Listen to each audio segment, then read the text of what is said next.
ciidamo ka tirsan booliska magaalada Burco ayaa saaka xabsiga u taxaabay shaqaale Itoobiyaan oo ka shaqeynaya hudheel lagu iibiyo cunto Itoobiyaanka sida canjeelada iyo waliba bunka Itoobiya. Hodan Maxamed waa mulkiilaha meheradani. waraysi kooban ay siisay Star TV ayay waxay faahfaahin ka bixisay sida ay saaka wax u dhaceen. bismillaah walaal horta aad baa mahadsantihiin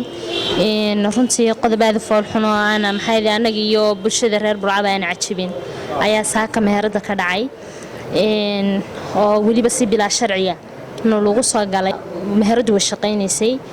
qolo kamida qoladii ka shaqeynaysay meherada shaqaalaha ahayd waliba ajaaniba ayaa loo yimiday marka waxa la sameeyay waa la xiray laba hablood oo labadiiba ajaanib yihiin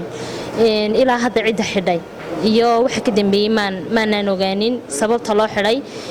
laakiin waa la xiray si waliba sifa bilaa sharci darro oo loo cagajuuleeyay oo loo hanjabiyay oo inan kale reception-ka joogtay iyadana la aflagaadeeyay oo maxay ahayd xijaabkeedii la jiijiiday oo candhuuf indhaha lagaga tufay marka adoo sida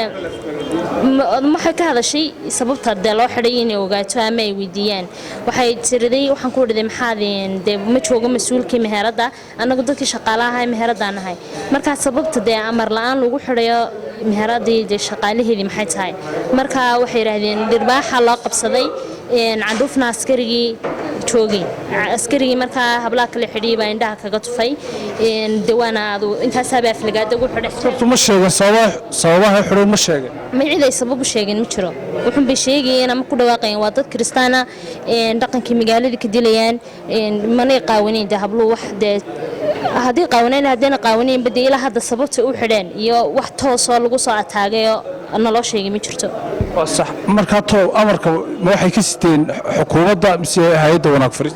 wallahi wax amara ilaa hadda anagu wax arinta ku salle ama cid arinta ka dambaysa noloma sheegin totally waxa mid soo gaarsiin meherada ay soo gaarsiin meherada dadkii customer-ka haayo fadhiya waa waqtiga qadadii haydo qadadii baa taagneed oo la shaqeynayo hablii shaqeynayaan baa la xiray marka anaga intaas aabade waxyeelo iyo sumcad darraba ugu filan ba waxa iska jira propaganda suuqa ku jirtay oo taasina cadiinteeda loo baahnaa anaga iyo bulshada kale gobolka ku nool baa u baahnay oo dadka qaar soo tibinayeen waxa jirta meherada waxa lagu iibiyaa mukhadaraad laakiin anagu waxaan iibinaa waa cunto oo meherada lagu iibiyaa marka taasina cadiinteeda suugayna marka horeba waxyaabaha lagu yimiday